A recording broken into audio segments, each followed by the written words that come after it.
Assalamualaikum warahmatullahi wabarakatuh. Nama saya Muhammad Irwan Jazuli dari kelas SI 2020A dengan NIM terakhir 053. Kali ini saya akan membahas tentang prosesor Intel berdasarkan spesifikasinya. Pertama-tama, kita harus mengetahui apa itu prosesor. Prosesor adalah sebuah komponen penggerak dan juga merupakan otak dari komputer yang berguna untuk menjalankan proses dengan dibantu perangkat pendukung lainnya. Ada beberapa macam merek prosesor yang ada pada saat ini, yaitu ada Intel, AMD, Apple, Cyrix VIA, IBM, IDT, dan Transmeta. Tetapi kali ini saya hanya akan membahas tentang Intel. Intel adalah sebuah perusahaan multinasional yang berpusat di Amerika Serikat dan didirikan pada tahun 1968. Perusahaan ini terkenal dengan rancangan dan produksi mikroprosesor yang mengkhususkan dalam integrasi sirkuit. Ada beberapa macam prosesor Intel yang akan saya bahas pada kesempatan kali ini, yaitu ada Intel Celeron, Intel Pentium, Intel Core i3, Intel Core i5, Intel Core i7, Intel Core i9, dan Intel X Series. Yang pertama kita akan masuk ke pembahasan Intel Celeron. Intel Celeron adalah prosesor dengan Intel yang umumnya ditujukan hanya untuk pekerjaan ringan dan sederhana. Intel Celeron biasa dipakai di laptop low-end yang didesain dengan tenaga komputasi yang rendah untuk menghemat penggunaan baterai dan menekan harga yang rendah. Prosesor Intel Celeron terus dikembangkan sehingga muncul banyak varian, dan di setiap varian tersebut memiliki ukuran panjang transistor yang berbeda-beda. Tidak hanya itu, seiring perkembangannya, Celeron menjadi Celeron D yang dipasarkan sebagai prosesor tingkat low-end. Intel Celeron dapat menjadi pertimbangan karena harganya yang murah dan tidak cepat rusak, sehingga prosesor ini sangat dingin jika digunakan dan lebih menghemat listrik karena beban kinerjanya yang ringan. Akan tetapi, prosesor ini tidak cocok jika digunakan untuk bermain games yang berat dan lebih lambat bila disandingkan dengan dual core. Lanjut ke Intel Pentium. Intel Pentium biasa digunakan untuk pekerjaan yang sederhana, tetapi memiliki performa yang lebih baik daripada Intel Celeron. Prosesor Pentium generasi saat ini adalah prosesor inti ganda yang hemat energi yang dirancang untuk komputer desktop. Pentium menjadi generasi pertama Intel dengan konfigurasi CPU register 32 bit. Prosesor ini biasanya diimplementasikan pada perangkat lunak server dan workstation. Dengan kecepatan proses data yang mampu menembus 3, GHz, ini membuat prosesor pengolahan media, grafis, transaksi, perhitungan, hingga permainan menjadi lebih cepat. Pada 2017, Intel membagi Pentium menjadi dua lineup, yaitu Pentium Silver dan Pentium Gold. Pentium Silver bertujuan untuk perangkat berdaya rendah dan berbagi arsitektur dengan Atom dan Celeron, sedangkan untuk Pentium Gold bertujuan untuk desktop tingkat pemula dan menggunakan arsitektur yang ada, seperti Kaby Lake dan Coffee Lake.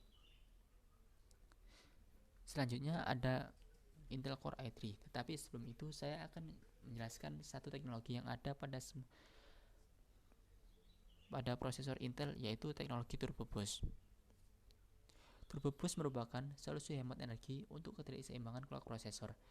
Teknologi ini memungkinkan CPU berjalan pada kecepatan dasar saat menangani beban kerja ringan, kemudian melompat ke kecepatan clock lebih tinggi untuk beban kerja yang berat. Turbo Boost berpotensi mampu meningkatkan kecepatan CPU hingga frekuensi turbo maksimum, walau tetap berada pada suhu dan batas daya yang aman. Hal ini dapat meningkatkan performa baik dalam aplikasi single thread maupun multi thread. Dalam perkembangannya, teknologi Turbo Boost dikembangkan lagi menjadi versi 2.0 dan dikenal juga dengan istilah Velocity Boost yang kebanyakan tersedia pada seri Intel Core.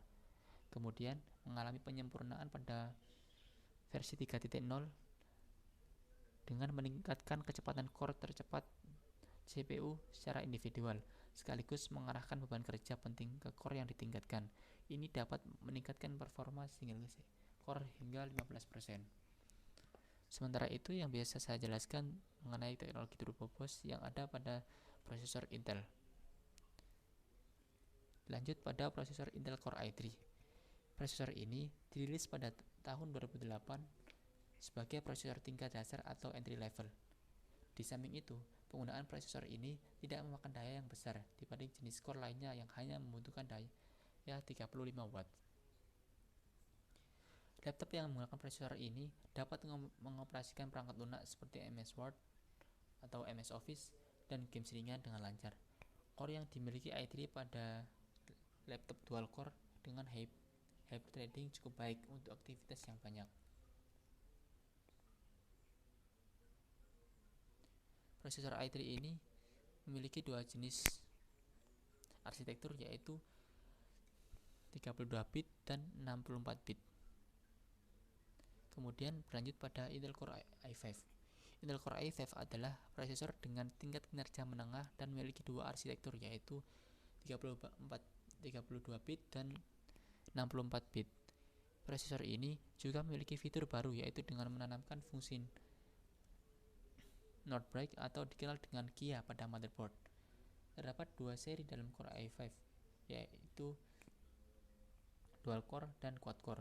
Untuk seri dual core memiliki teknologi hybrid threading, sementara seri quad core memiliki range clock speed dari rendah hingga tinggi dan fitur unlock yang dapat di-overclock oleh pengguna agar dapat meningkatkan kinerjanya.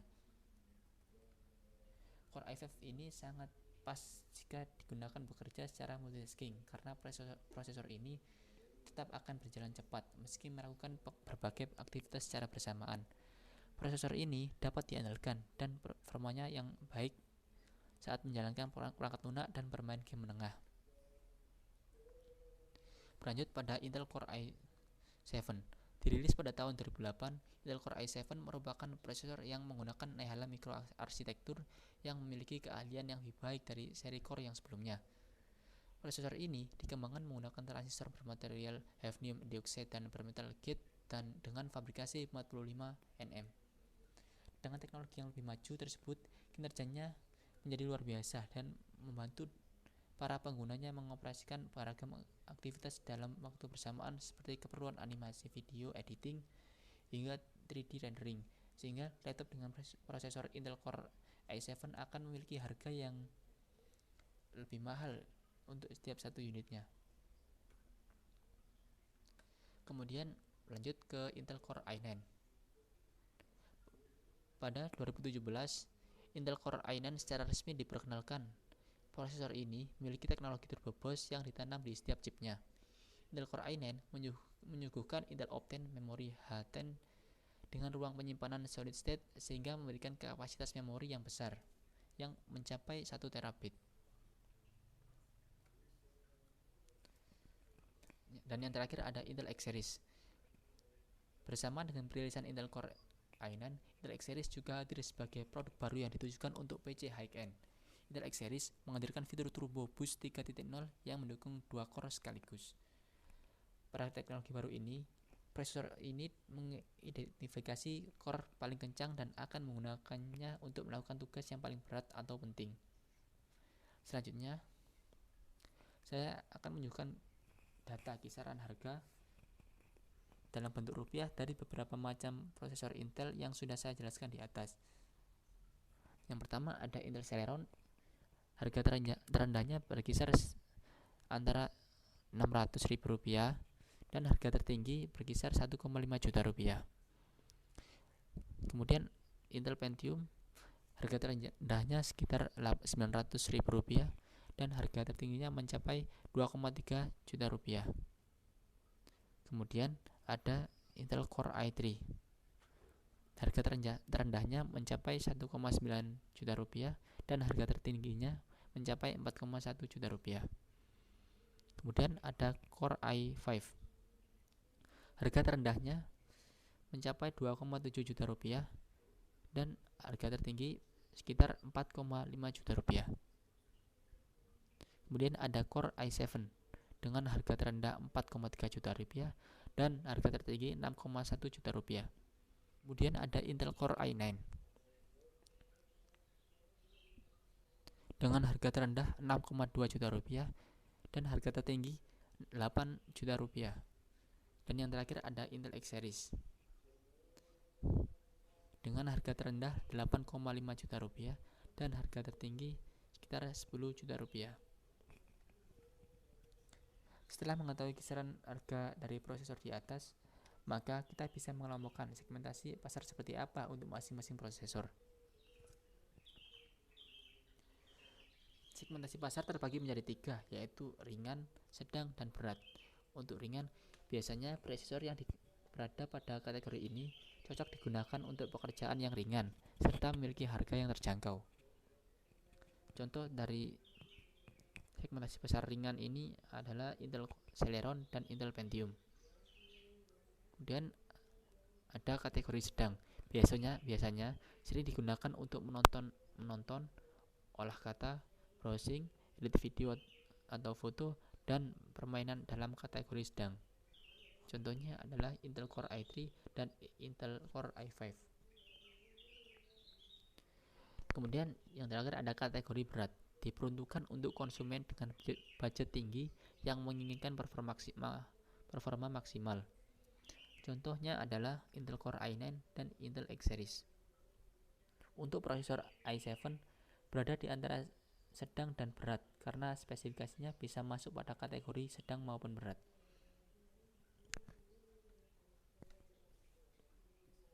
Demikianlah presentasi saya kali ini, penjelasan saya kali ini. Kurang lebihnya saya mohon maaf. Wassalamualaikum warahmatullahi wabarakatuh.